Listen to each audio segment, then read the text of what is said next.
Hello! Kumusta po? Short reading lang tayo. General reading po muna. Medyo pagod ang lola nyo kasi sobrang busy. Sana kayo din. Naging productive sana ang inyong mga araw. Ayan, magician. So, overall energy nitong connection nito, nagmamanifest. Okay? Nagmamanifest and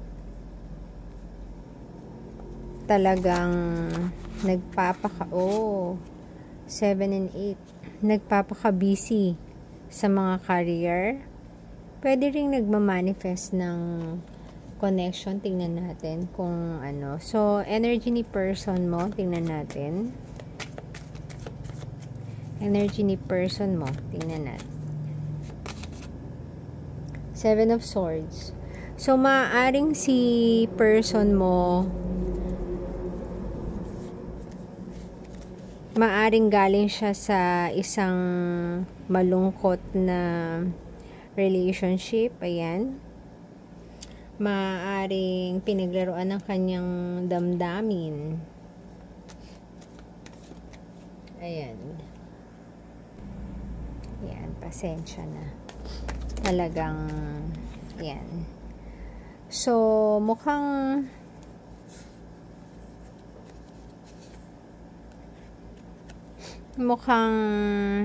may iniintay siya, si person mo. Tingnan natin kung ikaw itong kanyang iniintay. Meron siyang iniintay nasa circle of friends niya, maaari, ayan.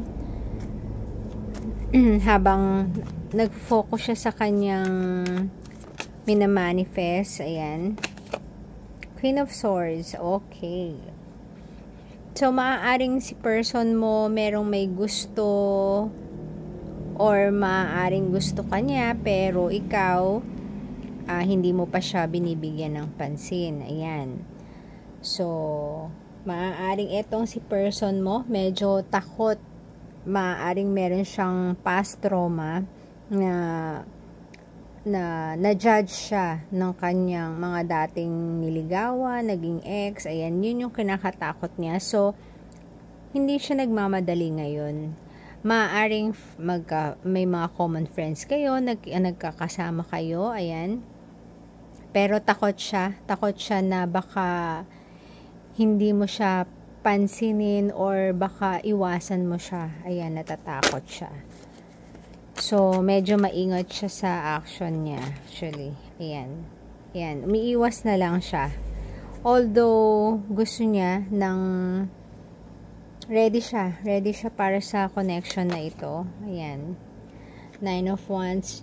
Ito nga, yung maaaring meron siyang pinagdaanan before. So, medyo defensive siya. Laylo lang siya. Ayan. Ayan nga, ito. Heartbroken siya before. Na-misjudge siya. Ayun. Sa kanyang past relationship or past na niligawan. So, defensive siya. Ayan. Knight of Swords. Gustong-gusto niyang yung energy niya. Gustong-gusto niyang parang mag-open up sa'yo. Pero nga, natatakot siya. Ayan. Gusto niyang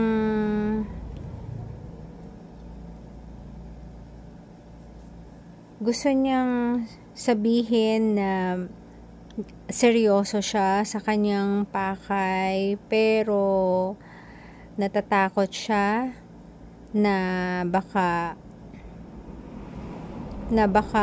iba yung maging outcome. So, nire-evaluate mo na niya or parang nagtitimping mo na siya or hindi mo na niya or sasabihin niya pero not now, parang ganon.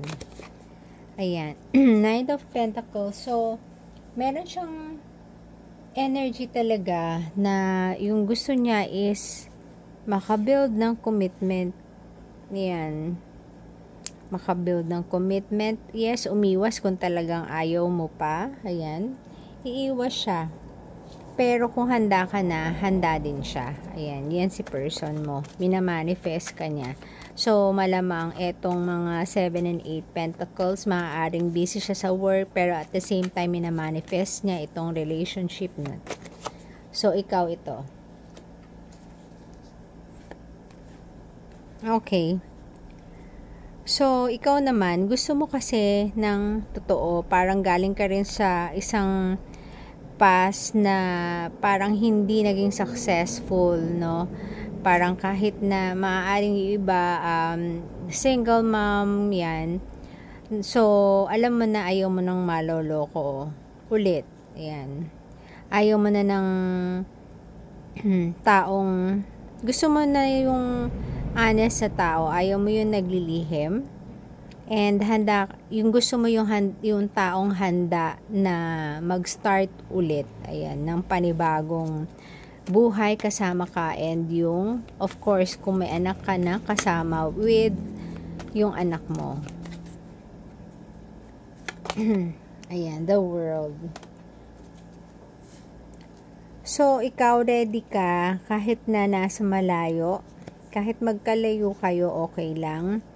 Naniniwala kang yung distance hindi siya hadlang kung talagang gusto niyo yung maging kayo sa relationship nyo, hindi kayo magpapa-apekto sa kahit na anong tukso, mga bibigyan nyo ng time yung inyong relationship, yun ang gusto mo.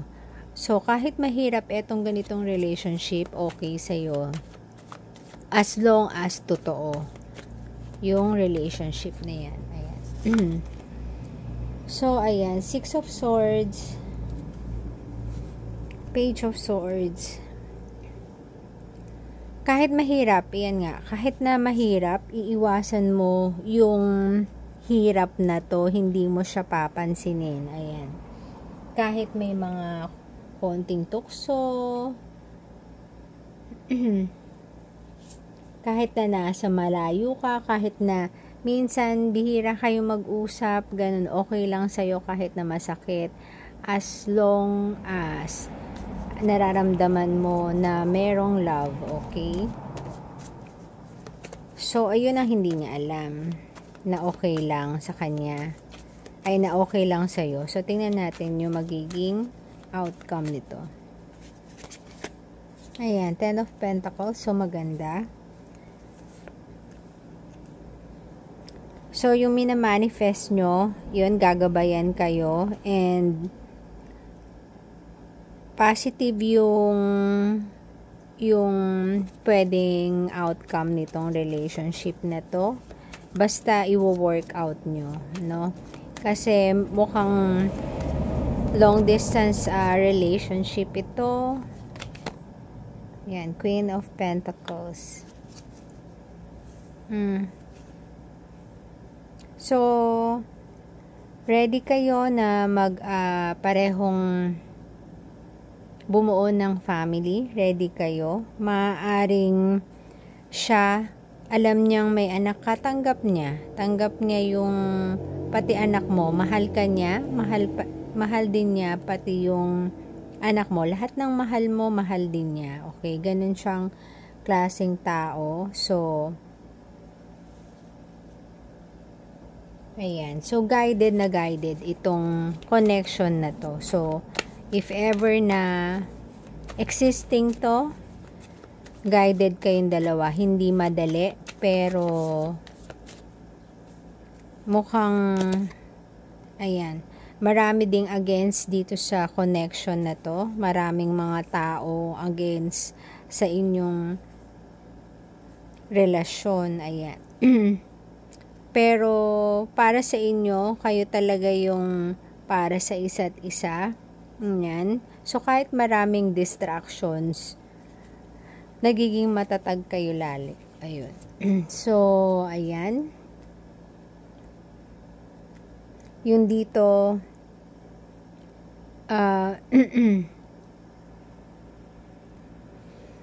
eto, yung distance na meron dito sa relationship na to, patatatagin lalo ng panahon kahit na magkalayo kayo, ano. And yung nandito kanina na na nasa circle of friends, maaaring yung hindi pa sila kanina, maaaring ito yung magiging outcome kung i-work out nyo yung inyong relationship. So, yung overall tong connection na to, maganda.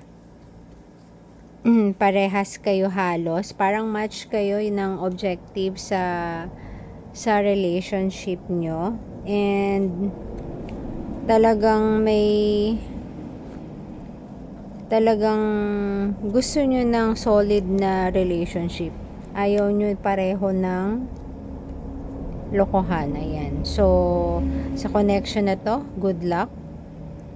And sana nga itong minamanifest nyong future na relationship nyo mag-work, and good luck po sa connection na to. Thank you and God bless po.